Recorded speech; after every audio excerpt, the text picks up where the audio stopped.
भाई रहते थे। बड़ा भाई गंगाराम बहुत अमीर था। उसके घर में किसी भी चीज की कमी नहीं थी। वही छोटा भाई सेवकराम बहुत ही भोला और नेक दिल इंसान था। उसके परिवार में उसकी पत्नी और एक बच्चा था। वह इतना गरीब था कि वह मिट्टी के मकान में रहता था। गंगाराम की पत्नी के 3 पुत्रियों के बाद पुत्र हुआ था, तो गंगाराम ने एक बड़ा प्रोग्राम रखा जिसमें उसने गांव के और बाहर के बड़े बड़े अमीर लोगों को बुलाया था।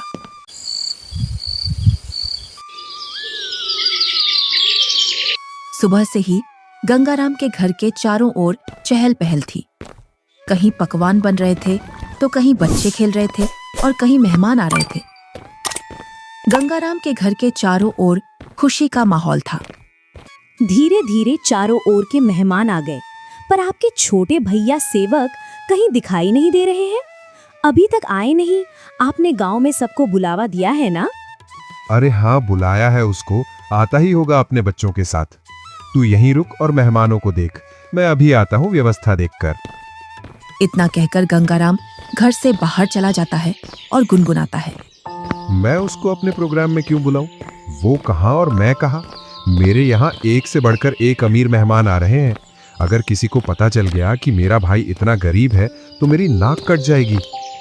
कुछ गांव के लोग सेवकराम के घर के आगे से गंगाराम के प्रोग्राम में जा रहे थे और सेवकराम अपने घर से खेतों पर जाने की तैयारी कर रहा था। जैसे ही वह घर से बाहर निकलता है तो उसको कुछ गांव वाले मिल जाते हैं। अरे सेवकराम, तू अपने भाई के घर नहीं गया? तेरी भाभी के बहुत दिनों बाद लड़का हुआ है। इसी उपलक्ष्य में तेरे भाई ने बहुत बड़ा प्रोग्राम रखा है। तू तो चाचा बन गया है और तू यहाँ, जबकि तुझे तो अपने भाई के घर सबसे पहले पहुँचना था। सेवकराम ये सुनकर दंग रह जाता है। इस बारे में उसे कुछ भी पता नहीं था, पर वह गांव वालों के सामने ऐसे बोलता है जैसे उसे पहले से सब पता है। अरे हाँ भाई, मुझे भी जाना है। बस थोड़ा सा खेतों पर काम बचा है, उसको मैं पूरा करके आता हूँ। जल्दी काम पूरा करके आ भाई। सुना है भाई गंगाराम ने बहुत ही स्वादिष्ट पकवान बनवाए हैं और उसने खाने पर पूरे गांव को बुलाया है। हाँ, ये तो बड़ी ही अच्छी बात है। तुम लोग चलो, मैं आता हूँ। जैसे ही गांव वाले वहां से निकल जाते हैं तो सेवकराम का मुंह उतर जाता है। ये तो बहुत खुशी की बात है, पर इसके बारे में तो मुझे कुछ पता ही नहीं है। चलो, मेरे बड़े भाई के घर पुत्र रत्न तो आया और मैं फिर से चाचा बन गया, पर मुझे इस बारे में कुछ बताया भी नहीं। शायद काम काज ज्यादा है, इसी वजह से मुझे बताना भूल गया होगा, वरना ऐसा हो नहीं सकता कि मेरा भाई मुझे न बुलाए। अरे भाग्यवान, तुमने सुना? तुम्हारी जेठानी के लड़का हुआ है। कुछ गांव वाले इधर से गुजर कर जा रहे थे। क्यों ना अपन भी चलें बड़े भाई के यहाँ? सुना है बहुत ही अच्छे अच्छे पकवान बने हैं वहाँ पर। अरे, ये तो बड़ी खुशी की बात है। आप फिर से चाचा बन गए और मैं चाची, परंतु उन्होंने हमें बुलाया नहीं। बिना बुलाए हम कैसे जा सकते हैं उनके प्रोग्राम में? बिना बुलाए वहाँ जाना सही नहीं होगा। अगर गांव में इस बात का पता चल गया कि हम बिन बुलाए उनके प्रोग्राम में आए हैं तो लोग क्या कहेंगे? बड़े भैया इतना बड़ा प्रोग्राम कर रहे हैं और इतने बड़े प्रोग्राम में पूरे काम की जिम्मेदारी भी उन्हीं पर है। तुम्हें पता है ना उनके पास कितना कामकाज होगा। इसी कामकाज की वजह से हमसे बोलना भूल गए होंगे और प्रोग्राम वाला आदमी तो कुछ ना कुछ तो भूल ही जाता है। आप लोग चलो ना, मैं अपने ताऊ का घर और अपने छोटे भाई को देख आऊंगा। कैसे चलें बेटा? मन तो मेरा भी बहुत कर रहा है जाने को, पर उन्होंने हमें प्रोग्राम का निमंत्रण भी नहीं दिया और ना ही हमसे बोला। उन्होंने फिर किस मुंह से उनके प्रोग्राम में जाएं? क्या हम अपने छोटे भाई से मिलने नहीं जाएंगे पापा? क्यों नहीं, हम जरूर चलेंगे आपके छोटे भाई से मिलने के लिए। क्यों आप छोटे बच्चे को झूठी तसल्ली दे रहे हो? तुम्हें पता है ना, तुम्हारे बड़े भाई हमें उनके बराबर नहीं समझते हैं, तभी तो उन्होंने हमें प्रोग्राम में नहीं बुलाया है। तुम तो सदा गड़े मुर्दे उखाड़ती हो। ऐसा नहीं है, वो हमको चाहते हैं, वो तो कामकाज की वजह से बुलाना भूल गए हैं। तुम्हें लग रहा है कि भैया तुम्हें बुलाना भूल गए हैं तो तुम जाओ। बिन बुलाए मैं नहीं जाने वाली कहीं। मैं तो खूब खुश हूँ अपने घर में। आपको जाना है तो जाओ। ठीक है, मैं और मुन्ना चले जाते हैं। तुम्हें नहीं जाना तो मत चलो। आप जा रहे हो तो जाओ, पर उधर से जल्दी लौट कर आना। सेवकराम और उसका बच्चा प्रोग्राम में जाने के लिए तैयार हो जाते हैं। अब तुम प्रोग्राम में जा रहे हो तो बच्चे को देने के लिए कुछ तो ले जाना पड़ेगा। हाँ, बहुत देर से मैं भी यही सोच रहा था, बच्चे के लिए क्या ले जाऊं, और बाजार से ले जाने के लिए मेरे पास पैसे भी नहीं हैं। आप तो ये लकड़ी का झूला ले जाओ जो तुमने मुन्ना के लिए बनाया था। अब मुन्ना के कुछ काम का नहीं है। हाँ, यही ले जाता हूँ, इसमें बच्चा खूब आराम से सोएगा। सेवक राम उस झूले को उठाकर चल देता है और उसके साथ में उसका लड़का भी चल देता है।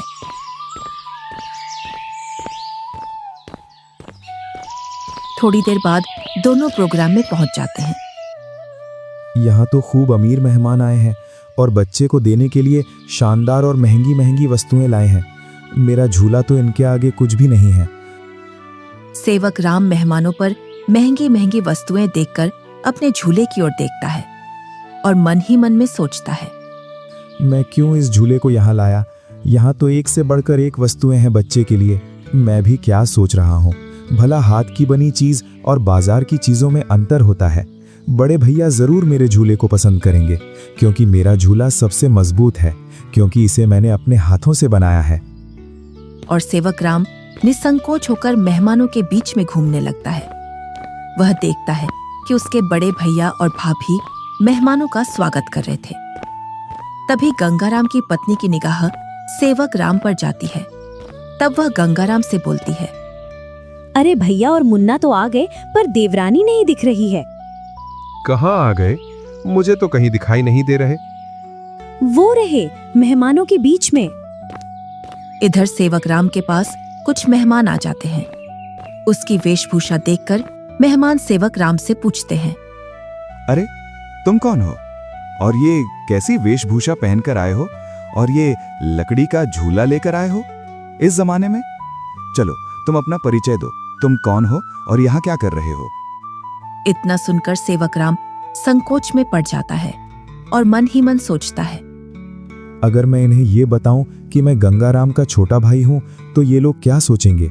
एक भाई इतना अमीर और एक भाई इतना गरीब कि वो प्रोग्राम में एक जोड़ी कपड़ा भी सही से पहनकर नहीं आ सकता है। इससे अच्छा तो मैं झूठ बोल दूं। मैं गंगाराम जी का मजदूर। अरे तुम इतना क्यों घबरा रहे हो? डरो मत, बेझिझक होकर बोलो। गंगाराम जी का मैं मजदूर मैं छोटा भाई हूं। वह बहुत कोशिश करता है झूठ बोलने की, लेकिन उसके मुंह से सच निकल जाता है। क्या बोल रहे हो? तुम्हें पता है ना तुम गंगाराम जी को अपना भाई बता रहे हो? तुम्हें पता है ना वो कहां और तुम कहां? अपने आप को देखो और उनका प्रोग्राम देखो। इतने में ही गंगाराम वहां आ जाता है और बोलता है, क्या बोल रहा है ये? ये तुम्हें अपना भाई बता रहा है कि तुम इसके भाई हो। मेरा भाई होता तो वो इस हालात में रहता। ये तो मेरा हारी है, हारी। इसको मैंने एक दिन प्यार से भाई क्या बोल दिया, मुझे अपना भाई बताने लगा। इतना सुनकर सेवक राम अपना सिर झुका लेता है। आप प्रोग्राम का आनंद लीजिए। चलो मैं और मेहमानों से मिलता हूँ। जी आप मिलिए, हम भी और परिचितों से मिल लेते हैं। चलो तुम यहाँ से बाहर चलो, मुझे तुमसे कुछ बात करनी है। दोनों भाई एकांत में चले जाते हैं। जब तुम्हें पता है मेरे यहाँ एक से बढ़कर एक मेहमान आए हैं, फिर भी तू प्रोग्राम में घुस आया मेरी नाक कटवाने के लिए। और ये क्या लेकर आया है मेरे लड़के के लिए? लकड़ी का झूला। इस झूले में सोएगा मेरा लड़का। मेरा लड़का तो मखमल के झूले में सोएगा। किसमें? मखमल के झूले में। जा यहाँ से, मुझे दिख मत जाना अब इस प्रोग्राम में। अगर कुछ खाना बचेगा तो मैं सुबह भिजवा दूंगा तेरे घर पर। और हाँ, साथ में अपने लड़के को भी ले जाना यहाँ से। मुन्ना की माँ ठीक बोल रही थी कि बिन बुलाए वहां मत जाओ। मेरी ही गलती है जो मैं बिन बुलाए यहाँ आ गया। सेवक राम अपने बच्चे को लेकर अपने घर की ओर चल देता है, बड़े ही उदास मन से। इतने में ही बच्चा बोलता है, पापा, हम छोटे भैया से भी तो नहीं मिले और आप इतनी जल्दी घर चल रहे हो। सेवक राम थोड़ी हिम्मत करके अपने लड़के से बोलता है, बेटा हम शाम को आएंगे। खेतों पर कुछ काम बाकी रह गया था, वो मुझे याद आ गया है। उसे करके मैं आ जाऊंगा। उसके बाद चलेंगे हम तेरे छोटे भाई से मिलने के लिए। दोनों घर पहुंच जाते हैं। मुन्ना घर से बाहर बच्चों के साथ खेलने के लिए चला जाता है। इधर सेवक राम अपनी पत्नी को पूरी घटना सुना देता है और उसकी आंखों से आंसू छलक जाते हैं। पता नहीं ईश्वर की कैसी लीला है, आज भाई ने भाई को पहचानने से मना कर दिया। आप रोइए मत, ईश्वर एक दिन सब ठीक कर देगा। ईश्वर को भाइयों के बीच में इतना फासला भी नहीं रखना चाहिए कि वे एक दूसरे से ही दूर हो जाएं। आप इतना दुख मत मनाइए, सब ठीक हो जाएगा। आप बस ईश्वर पर विश्वास रखिए। तीनों सो जाते हैं।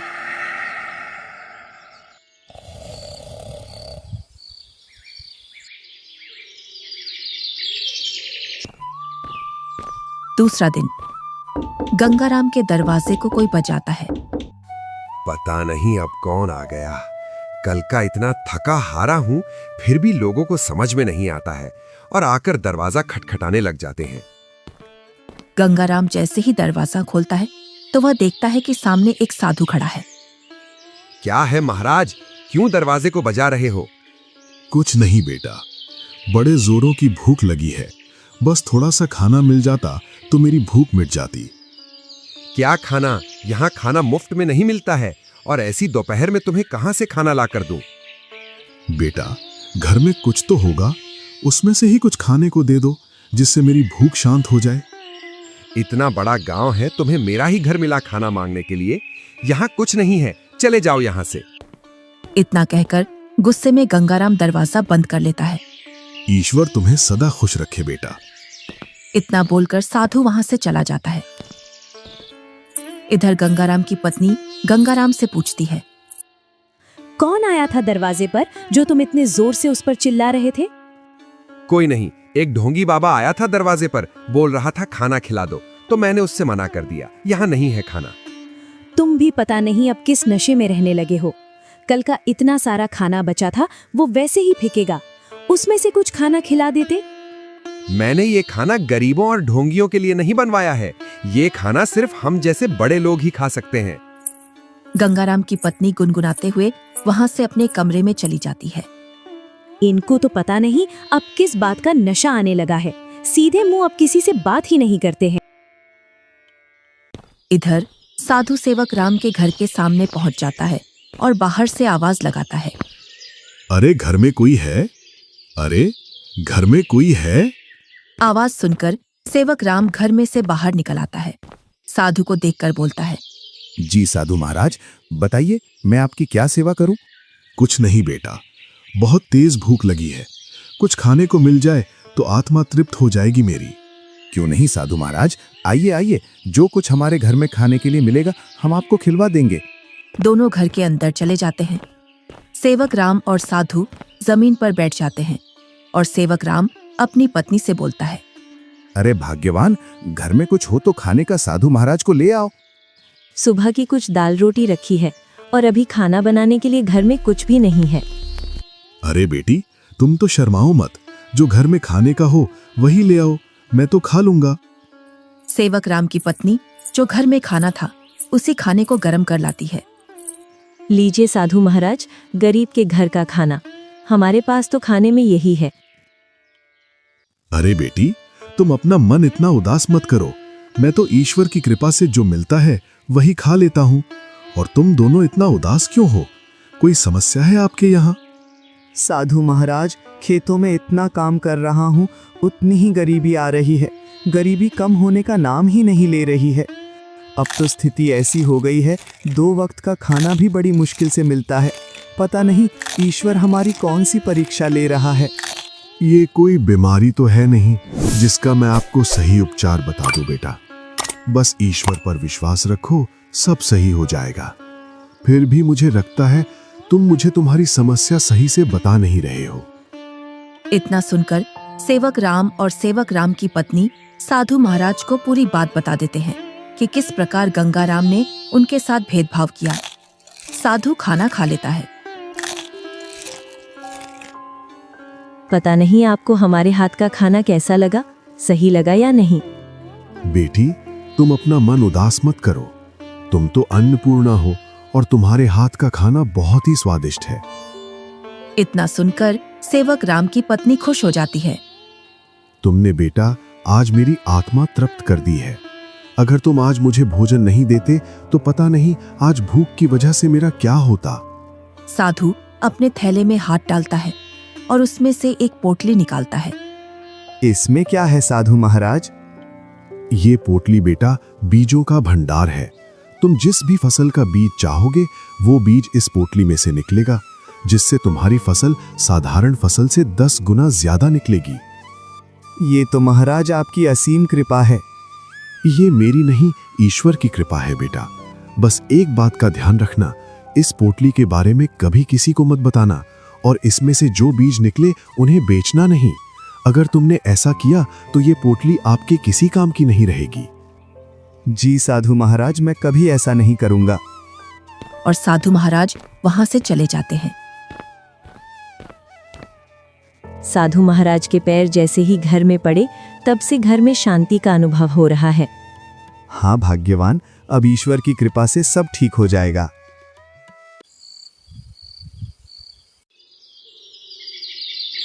जैसे ही सेवक राम ने अपने खेतों में उन बीजों की बुआई की तो चारों ओर सेवक राम की फसल के ही चर्चे थे।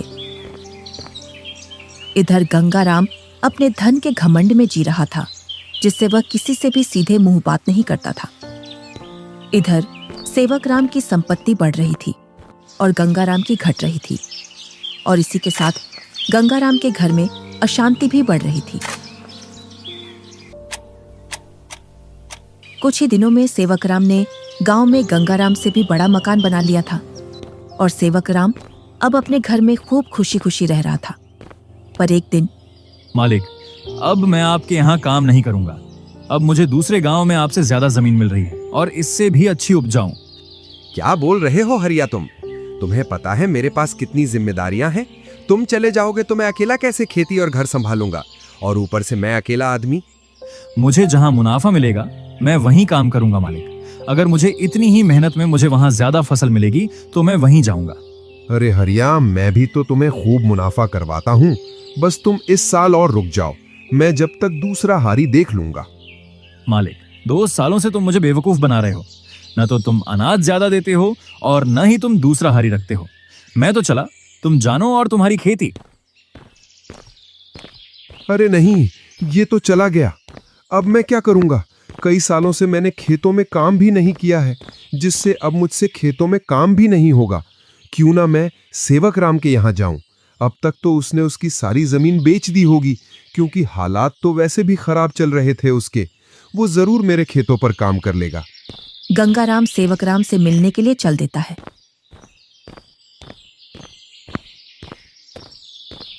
जैसे ही वह उसके घर के सामने पहुंचता है तो वह सेवक राम के घर को ढूंढने के लिए उस मोहल्ले में चारों ओर घूम जाता है। इधर ही थी उसकी झोपड़ी, पता नहीं किधर गई। बहुत देर से ढूंढ रहा हूं, मिल नहीं रही है। तभी वहां से एक गांव का व्यक्ति गुजर कर जा रहा था तो गंगाराम उस व्यक्ति से पूछता है, अरे भैया, सेवक राम की झोपड़ी थी यहाँ, वो कहाँ है? कितने दिनों बाद आ रहे हो भैया इधर? शादी के बाद अब आया हूँ इधर। इसीलिए तो तुम्हें वो झोपड़ी नहीं मिल रही है। अरे भैया, तुम जो सामने मकान देख रहे हो बहुमंजिला, यही घर है सेवक राम का। ये कैसे हो सकता है? 2 साल पहले तो ये गरीब हुआ करता था। हाँ भैया, 2 साल पहले गांव में सबसे गरीब व्यक्ति यही था। पता नहीं भैया, इसने खेतों में कौन सा खाद डाला है जिससे इसकी पैदावार सबसे ज्यादा निकलती है। घर बताने के लिए बहुत बहुत धन्यवाद। और गंगाराम उस घर के अंदर चला जाता है। जैसे ही सेवक राम अपने बड़े भैया को घर के अंदर देखता है तो वह बहुत खुश होता है। अरे मुन्ना की माँ, वो देखो हमारे घर में कौन आया है। बड़े भैया, आओ भैया बैठो। अरे, तुमने इतना शानदार घर कैसे बनाया? तुमने तो पूरा ही नक्शा बदल दिया। बहुत ही शानदार घर बनाया है। कहीं तुमने चोरी चपाटी करके तो ये घर नहीं बनाया? नहीं भैया, मैंने कोई चोरी नहीं की है। ये तो मैंने अपनी मेहनत से बनाया है। ऐसी मेहनत तो तू पहले भी करता था, पर पहले तो तूने ऐसा मकान बनाया ही नहीं। भैया, आपसे क्या छुपाना, जब आपका प्रोग्राम था उसके एक दिन बाद हमारे घर पर एक साधु आया था। उसको हमने पेट भर खाना खिलाया था। आज उनके आशीर्वाद की वजह से ये सब है हमारे पास। इतना सुनकर गंगाराम का सिर घूम जाता है और उसकी आंखों तले सब सीन आ जाता है कि किस प्रकार उसने उस साधु को भगाया था। वो साधु तो सबसे पहले मेरे घर आया था, इसका मतलब ये सारा धन मेरा हुआ। क्या बोल रहे हो भैया? ये तो मैंने अपनी मेहनत से खड़ा किया है, ना कि जादू से। ये सब तुझे साधु के आने बाद ही मिला है ना? तो इस गांव में सबसे पहले साधु मेरे घर आया था। अगर मैं उसे खाना खिला देता तो ये सारी संपत्ति मेरी होती। इसका मतलब तूने मेरे अधिकार की संपत्ति छीनी है। ये तो मुझ पर गलत इल्जाम लगा रहे हो भैया। मैं उस साधु को ढूंढ कर लाता हूँ और साधु से तेरे सामने बुलवाता हूँ कि इस संपत्ति पर किसका हक है। और गुस्से में गंगाराम वहां से निकल जाता है। कई दिनों तक वह उस साधु को खोजता है। बड़ी मुश्किल से एक जंगल में तपस्या करते हुए वह साधु मिल जाता है।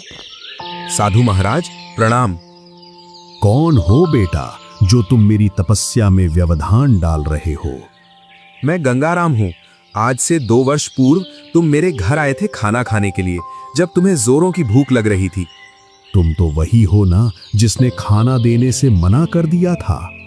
हाँ, पर उस संपत्ति पर पहला हक मेरा बनता है जो तुम मेरे भाई को देकर आए हो, क्योंकि तुम खाना मांगने सबसे पहले मेरे घर आए थे।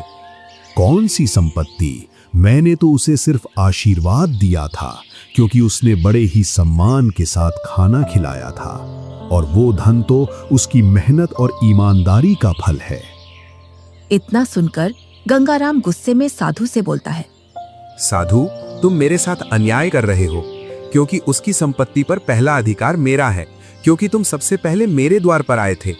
अगर तुम मुझे ये पहले ही बता देते कि मैं तुझे और भी अमीर बना दूंगा, तो मैं तुम्हें उससे भी अच्छा भोजन कराता। उसने क्या खिलाया होगा आपको? सूखी रोटी? गंगाराम साधु से बहुत वाद विवाद करता है और गुस्से में साधु से बोलता है, जिससे साधु को क्रोध आ जाता है। बालक, तुमने मेरी सब्र की सीमा खत्म कर दी है। तुम मेरे श्राप से अब बच नहीं सकते हो। इतना सुनकर गंगाराम के होश उड़ जाते हैं। इतने में ही सेवक राम और गंगाराम की पत्नी आ जाती है। क्षमा कीजिए साधु महाराज, क्षमा कीजिए। अरे बेटी, तुम क्यों माफी मांग रही हो? मेरे पति थोड़े उग्र हैं, उनको पता नहीं है किससे कैसे बात करना है। इतना सुनकर गंगाराम भी माफी मांग लेता है। गंगाराम, अभी तक तुम्हारा जो घर चल रहा था वो तुम्हारी पत्नी के निर्मल भाव की वजह से चल रहा था। अब तुम अपने लालच को छोड़ दो और दोनों भाई साथ साथ रहो, क्योंकि तुम्हारा छोटा भाई बहुत ही ईमानदार है। जी साधु महाराज। तुम्हें कैसे पता चला मैं यहाँ हूँ? आप जिस दिन साधु महाराज की खोज में निकले, उसी दिन भैया मेरे पास पहुँच गए थे और उन्होंने आपके बारे में मुझे सब बता दिया था। भाई हो तो तेरे जैसा, मेरे जैसा भाई किसी को भी नहीं मिले।